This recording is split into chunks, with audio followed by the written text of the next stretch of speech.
جناب chief justice قاضی فائز عیسیٰ صاحب، آپ سے گزارش ہے، اپیل ہے کہ عوام کو دیوالیہ ہونے سے بچا لیں۔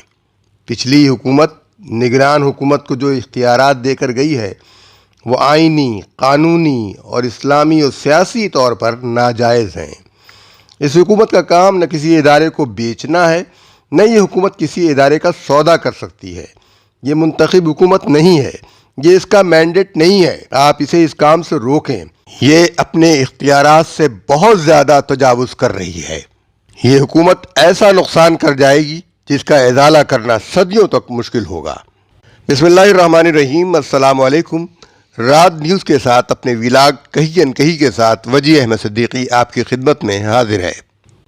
کبھی کبھی یہ خیال آتا ہے کہ اچھا ہی ہوتا کہ پاکستان دیوالیہ ہو جاتا۔ ہم تو دیوالیہ ہو ہی چکے ہیں، مالی طور پر بھی، اخلاقی طور پر بھی۔ ہماری قوم کو این جی اوز نے بھک منگا بنا دیا ہے۔ سڑکوں پر عوام کو ہر شام دوپہر گرد آلود بیماری والا کھانا کھلا کر ان پر احسان دھرا جاتا ہے۔ بے نظیر انکم سپورٹ پروگرام کے نام پر ماہانہ بھیک دی جاتی ہے۔ عوام خوش ہوتے ہیں، لیکن انہیں نہیں معلوم کہ ان سے بہت زیادہ وصول کر کے انہیں ایک تھوڑی سی رقم دے کر انہیں خوش کر دیا جاتا ہے۔ پاکستانی قوم ٹیکسوں کے بوجھ تلے دبی ہوئی ہے۔ حکومت کہتی ہے کہ یہ ٹیکس ہم نے ان کی فلاح کے لیے لگائے ہیں۔ ایک لطیفہ یاد آیا۔ افریقہ کے ایک ملک پر کسی مغربی ملک نے نوآبادیاتی نظام قائم کیا اور وہاں ٹیکس لگانے کی کوشش کی، اور ٹیکس کے لیے قبائلی سردار کو قائل کرنے کی کوشش کی۔ اور جب اس نے قائل کر لیا اور قبائلی سردار سے پوچھا کہ کیا تم سمجھے؟ کہنے لگے بالکل میں سمجھ گیا، میں اپنے کتے کی دم کاٹ کر اس کے سامنے رکھ دوں اور کہوں کہ یہ رہا تازہ تازہ گوشت۔ پاکستان میں بھی ہمارے ساتھ کچھ ایسا ہی ہو رہا ہے۔ جناب چیف جسٹس قاضی فائز عیسیٰ صاحب، آپ سے اپیل ہے، گزارش ہے کہ عوام کو دیوالیہ ہونے سے بچا لیں۔ پچھلی حکومت نگران حکومت کو جو اختیارات دے کر گئی ہے وہ آئینی، قانونی، اسلامی اور سیاسی طور پر قطعی ناجائز ہیں۔ اس حکومت کا کام نہ کسی ادارے کو بیچنا ہے اور نہ ہی یہ حکومت کسی ادارے کا سودا کر سکتی ہے۔ یہ منتخب حکومت نہیں ہے، یہ اس کا مینڈیٹ نہیں ہے کہ قومی سرمایہ کو، قومی جائیداد کو یہ بیچ سکے۔ آپ اسے اس کام سے روکیں۔ پی آئی اے سونے کی چڑیا ہے۔ پہلے اس کی ملکیت روزویلٹ ہوٹل نیو یارک کا سودا ہوا، اب اس ادارے کو ہی داؤ پر لگایا جا رہا ہے۔ پاکستان کی پرچم بردار ایئر لائن داؤ پر ہے، فروخت ہونے والی ہے۔ یہ نگران حکومت پی آئی اے کے ایک شیئر کا بھی قانونی، آئینی طور پر سودا نہیں کر سکتی، لیکن یہ کرنے جا رہی ہے۔ شہباز شریف کی اتحادی حکومت نے آئین سے متصادم فیصلے کیے، انسانی حقوق سے متصادم فیصلے کیے۔ انہیں اور ان کی کابینہ کو کٹہرے میں لائیے کہ انہوں نے کس طرح یہ جلد بازی میں کام کیا، کس طرح سے یہ قوانین بنائے۔ آئی ایم ایف کے ساتھ انہوں نے کس طرح آئین سے متصادم، انسانی حقوق سے متصادم اور اسلامی تعلیمات سے متصادم شرائط پر کیوں معاہدہ کیا۔ ورلڈ ہیومن رائٹس واچ نے بھی آئی ایم ایف کی شرائط کو انسانی حقوق کی خلاف ورزی قرار دے دیا ہے۔ جج صاحب شہباز شریف دعویٰ کرتے ہیں کہ انہوں نے پاکستان کو دیوالیہ ہونے سے بچایا۔ ان کا یہ دعویٰ بالکل غلط ہے۔ کاش پاکستان دیوالیہ ہو جاتا تو ہم پر شہباز شریف کا یہ احسان نہ ہوتا، وہ ہم پر یہ احسان نہ دھرتے کہ ہم نے پاکستان کو دیوالیہ ہونے سے بچا لیا۔ نہیں، شہباز شریف صاحب، آپ نے پاکستان کو دیوالیہ ہونے سے نہیں بچایا، آپ نے اشرافیہ کو دیوالیہ ہونے سے بچایا ہے۔ آپ نے پاکستان کے عوام کو دیوالیہ کر دیا ہے۔ بجلی، گیس، پیٹرول، دوائیں کون سی چیز ہے جو عوام کے ہاتھ میں ہے؟ ہر چیز ان کی پہنچ سے دور چلی گئی ہے۔ روٹی 25 سے 50 روپے تک پہنچ گئی ہے۔ ملک کے محافظ اسمگلر نکلے۔ افغانستان سونا اور ڈالر اسمگل ہوئے۔ پاکستان کی شہریت کس نے داؤ پر لگائی؟ کس نے غیر ملکیوں کے ہاتھ اس شہریت کو بیچا؟ آئی ایم ایف کے ہاتھ میں اگر عمران خان نے ہمیں پکڑایا تھا تو شہباز شریف اور ان کی اتحادی حکومت نے کام پورا کیا، ہماری گردن آئی ایم ایف کے شکنجے میں پھنسا دی۔ بجلی کا بل ہو، گیس کا یا ٹیلی فون کا بل، ہر ایک پر انکم ٹیکس عائد کیا گیا، جو کہ ایک ڈائریکٹ ٹیکس ہے جو کہ ان لوگوں سے وصول کیا جاتا ہے جن کی آمدنی ہوتی ہے۔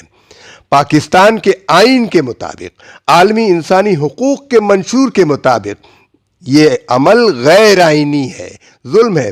کوئی بھی حکومت عوام پر ان کے یوٹیلیٹی بلز کے ذریعے ٹیکس نہیں وصول کر سکتی۔ بجلی کے یونٹس کی شرح میں اضافہ، یعنی 100 یونٹ کا بل کم، 200 یونٹ کا اس سے دگنا، 300 یونٹ کا بل اس سے دگنا، یعنی نرخ اس کے بڑھتے چلے جا رہے ہوتے ہیں۔ یہ کس طرح کا انصاف ہے؟ جناب چیف جسٹس صاحب، ہمیں بتائیے یہ کیسے فیصلے ہیں؟ ان کی گردن کیوں نہیں پکڑی جاتی؟ اداروں کی نجکاری ہو رہی ہے اور نگران حکومت کر رہی ہے جس کے پاس ایسا کرنے کا کوئی اخلاقی، قانونی، سیاسی اور اسلامی اختیار ہی نہیں ہے۔ خدا را ذرا ان وزراء کو روکیں، ان کے اختیارات دیکھیں، ملاحظہ کیجئے۔ نگران وزراء بھی 2 ارب تک کے منصوبوں کی منظوری دے سکتے ہیں، اور وہ ایسے 20 سے 25 منصوبوں کی منظوری دے رہے ہوں تو رقم کا اندازہ آپ خود ہی لگا لیجئے۔ ارے ان کے لوٹنے کے انداز تو دیکھو۔ پاکستان دیوالیہ ہو جاتا تو ہمیں موقع ملتا اس طبقہ اشرافیہ کی دولت کو لوٹنے کا، لیکن یہ طبقہ اشرافیہ تو ہمیں ہی لوٹ رہا ہے۔ پی آئی اے کو کس نے لوٹا؟ اسٹیل مل کو کس نے لوٹا؟ کس نے برباد کیا؟ کس نے اپنی ایئر لائن پی آئی اے کو برباد کر کے بنائی؟ اب یہ نگران حکومت نجکاری کی پچکاری لے کر بیٹھی ہے۔ یہ اگر نہ کرے تو بہتر ہے۔ جناب چیف جسٹس صاحب، قاضی فائز عیسیٰ صاحب، اس کا نوٹس لیں اور اس حکومت کو اپنے دائرے میں رہنے دیں، دائرے اختیار سے باہر نہ نکلنے دیں۔ جسٹس اعجاز الاحسن یاد رکھیں، پارلیمنٹ قانون بنائے گی تو سپریم کورٹ اس پر عمل کرے گی۔ سپریم کورٹ کا ضابطہ بھی پارلیمنٹ ہی بنائے گی۔ یہ سپریم کورٹ سمیت کوئی عدالت بھی ماورائے قانون فیصلہ نہ کرے، نہ دے سکے۔ یہ قوانین اسی لیے پارلیمنٹ بنائے گی تاکہ سپریم کورٹ سمیت کوئی عدالت بھی ماورائے قانون فیصلہ نہ دے سکے۔ جسٹس عمر عطا بندیال کی عدالت نے، جسٹس گلزار کی عدالت نے، جسٹس ثاقب نثار کی عدالت نے ماورائے قوانین فیصلے دیے ہیں۔ قاضی صاحب، آپ نے حلف اٹھاتے وقت ایک رسم کو توڑ کر اپنی اہلیہ کو اپنے ساتھ کھڑا کیا تھا۔ وہ ایک علامت تھی۔ ہم جانتے ہیں کہ انصاف کے لیے آپ نے بتایا تھا کہ آپ کے ساتھ اس عدالت میں ناانصافی ہوئی تھی، آپ کی اہلیہ کے ساتھ ناانصافی ہوئی تھی۔ تو کیا آپ کو اس وقت اسلام آباد ہائی کورٹ کا وہ جج یاد نہیں آیا جن کو جنرل فیض حمید نے برطرف کروا دیا تھا؟ یعنی جسٹس شوکت عزیز صدیقی۔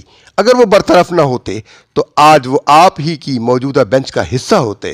آج آپ کی بینچ میں ایک ایسا جج بھی موجود ہے جس کے خلاف سپریم کورٹ میں ہی ایک کیس موجود ہے، EOBI کا کیس، جسٹس اطہر من اللہ کے خلاف، بیرسٹر اعتزاز احسن کے خلاف، اسلام آباد ہائی کورٹ کے جج جسٹس محسن اختر کیانی اور جسٹس بابر ستار کے خلاف سو موٹو کیس نمبر 4 2016 یہ موجود ہے، لیکن اس کی سماعت نہیں ہو رہی ہے۔ جو لوگ جج بننے کے لیے اس کرپشن کی بنا پر نااہل ہو جاتے، وہ نہ صرف جج بن گئے بلکہ سپریم کورٹ اور اسلام آباد ہائی کورٹ تک پہنچ گئے۔ تو جناب جسٹس قاضی فائز عیسیٰ صاحب، اب میں دعا نہ کروں کہ پاکستان دیوالیہ ہو جاتا تو بہتر تھا، کیونکہ یہ طبقہ اشرافیہ عوام کو دیوالیہ کر رہا ہے۔ IMF کہتا ہے اشرافیہ پر مزید ٹیکس لگاؤ۔ اشرافیہ پر پاکستان میں ٹیکس لگا ہی کب ہے؟ اقوام متحدہ کی رپورٹ بتاتی ہے کہ پاکستانی اشرافیہ صرف اپنی مراعات پر 17.4 ارب ڈالر سالانہ خرچ کرتی ہے۔ یہ خبر بھی ہے کہ پارلیمنٹ ہاؤس، دفتر خارجہ، FBR، وزارتیں، سرکاری ادارے، ان سب نے بجلی کے بلوں کے اربوں روپے دبا رکھے ہیں، نہیں ادا کیے، اور عام آدمی کی بجلی کٹ جاتی ہے معمولی رقم پر، اور اس کو بل لاکھوں کے بھیجے جاتے ہیں، جو ظلم ہے، انصاف نہیں ہے۔ اور قاضی صاحب، آپ کے پاس لاہور ہائی کورٹ کا فیصلہ بھی سماعت کا منتظر ہے کہ فیول ایڈجسٹمنٹ، یعنی فیول پرائس ایڈجسٹمنٹ غیر قانونی ہے، لاہور ہائی کورٹ نے فیصلہ دیا. یہ فیصلہ عوامی اہمیت کا ہے اور انصاف کا منتظر ہے. اور آخر میں آپ سے میں یہ اپیل کروں گا کہ آپ ورلڈ ہیومن رائٹس واچ کی اس رپورٹ کا جائزہ لیں جس میں اس نے کہا ہے کہ IMF کی پالیسیز انسانی حقوق کی پامالی کا سبب ہے. پاکستان پر بھی IMF نے اور ورلڈ بینک نے جو شرائط عائد کی ہیں وہ انسانی حقوق کی خلاف ورزی ہیں, پاکستان کے آئین کی خلاف ورزی ہیں اور ان کے خلاف عالمی عدالت انصاف میں بھی جایا جا سکتا ہے. لیکن پہلے پاکستان کی عدالت میں تو فیصلہ ہو جائے. ہمارا ویلاگ آپ کو کیسا لگا؟ اس بارے میں اپنی رائے سے ہمیں آگاہ کیجیے. ہمارے ویلاگ کو شیئر کیجیے, زیادہ سے زیادہ لوگوں تک پہنچائیے, اسے لائک کیجیے اور سبسکرائب کیجیے. اب ہمیں اجازت دیجیے. اللہ حافظ.